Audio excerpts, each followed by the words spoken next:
এখন এই জেনারেশনের অনেকেই, তাদেরকে আমরা অবশ্য প্যারেন্টসরাও প্যারেন্টিং এর কোরআন এবং সুন্নাহ সম্মত প্যারেন্টিং না জানা থাকার কারণে বা অ্যাপ্লাই না করার কারণে আমরাও তাদেরকে এমনভাবে বলি যে আল্লাহকে তাদের কাছে নাউজুবিল্লাহ ভিলেনের মতো বানাই।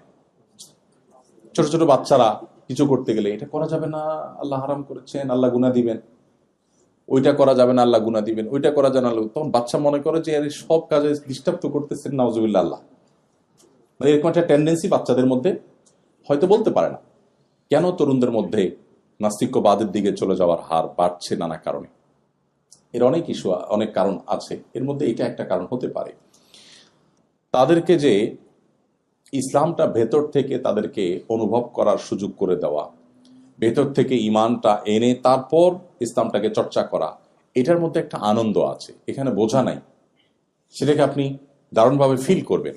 এটা যদি আপনি করতে চান তাহলে আপনাকে কোরআন পড়তে হবে এবং সিরাত পড়তে হবে। কোরআন এবং সিরাত পাঠ করার পর আপনি দেখবেন আপনার ইসলামটাকে আপনি এনজয় করছেন।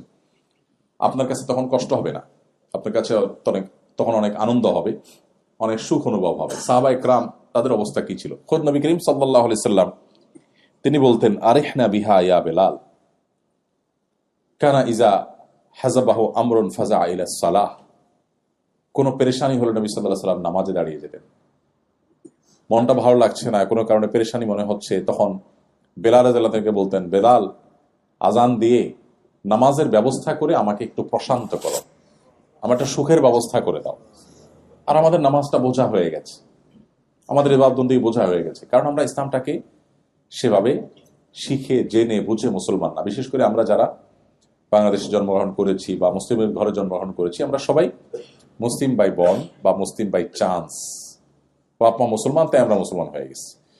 তো এই জন্য কোরআনে কারীমের আয়াতগুলো যখন আমরা অর্থ সহকারে বুঝে পড়ব, তো আমাদের বাস্তবতার সাথে যখন সেটাকে আমরা মেলাবো, দেখব যে এটা আসলে কোনো মানুষের গ্রন্থ না, কোনো মানুষ দ্বারা এগুলো সম্ভব না।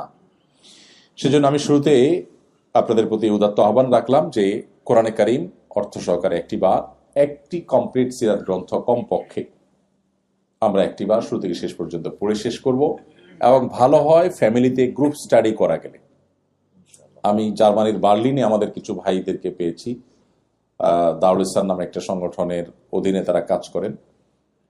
40-45 জন মেম্বার, তারা অলমোস্ট সবাই পিএইচডি হোল্ডার, সবাই বেশ ভালো ভালো অবস্থানে সেখানে আছেন।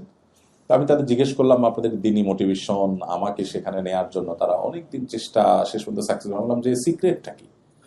তোরা বললেন সিক্রেট হলো কোরআন। আমরা আজ বহু বছর আগে থেকে কয়েক বন্ধু মিলে আমরা গ্রুপ স্টাডি করতাম কোরআন, সেখান থেকে হতে হতে আজকে আমাদের কাজ আজকে বিশাল মহিরু আকার ধারণ করেছে। তো আপনার ইমানের জন্য প্রতিকূল পরিবেশে যদি আপনার ইমানের আইডেন্টিটিকে আপনি ধরে রাখতে চান, তো কোরআন আপনার সবচেয়ে বড় সহায়ক হবে ইনশাআল্লাহ। তো সবাই কোরআন বুঝে পড়বো তো ইনশাআল্লাহ। আমি সবাইকে বিনীতভাবে অনুরোধটি করলাম। আসুন এবার আমরা যে আয়াত এর তর্জমা করেছি সে আয়াতের প্রসঙ্গে আমরা একটু যাই। আল্লাহ বলছেন, তোমরা দ্রুততার সাথে দৌড়াও। কিসের জন্য? আল্লাহর মাগফিরাত পাওয়ার জন্য এবং জান্নাত লাভের জন্য। দুটি জিনিস, আল্লাহর মাগফিরাত এবং জান্নাত লাভ, এই দুইটা জিনিসের জন্য দৌড়াও।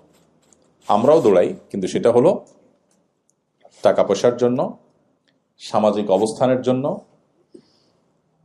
আমি আমার ভাষায় বলি সহজ বাংলায় ভাবসাবের জন্য। কিসের জন্য? ভাবসাবের জন্য।